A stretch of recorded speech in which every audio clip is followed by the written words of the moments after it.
Qui va succéder à Emmanuel Macron à l'Élysée en 2022? Encore faudrait-il connaître la liste des candidats à l'élection présidentielle. En tout cas, pour Philippe de Villiers, fondateur du Puy du Fou, la candidature d'Emmanuel Macron à son actuel poste est impossible. Selon l'écrivain, son nom est associé au malheur des dernières crises que la France traverse.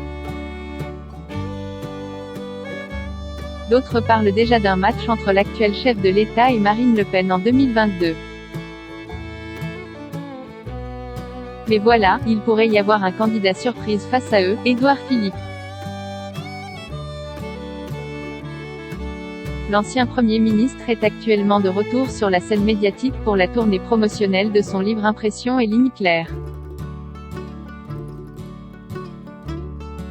Un pas en avant, qui semble fortement agacer le président de la République, mais aussi certains marcheurs, dont la députée de l'Eure, Claire Aupetit.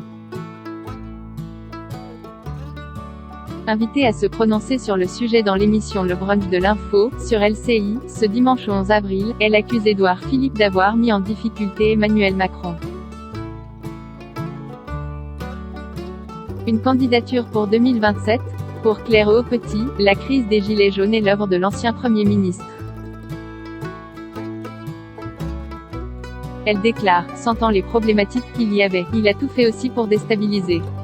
Je veux dire, les Gilets jaunes, c'est grâce à lui, merci monsieur.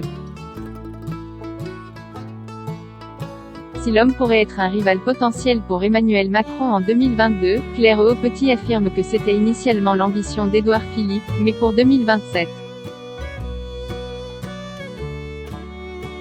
Dès qu'il est rentré à l'Élysée et qu'il est devenu Premier ministre, il savait que c'était un poste limité dans le temps et il s'est préparé avec divers ministres qu'il a emmenés avec lui en rentrant à l'Élysée, pour 2027, confirme la députée LaREM. Si elle pense qu'Édouard Philippe a cependant un plan de carrière très honorable, l'ex-Premier ministre ne lui manque pas du tout. Article écrit en collaboration avec 6 médias.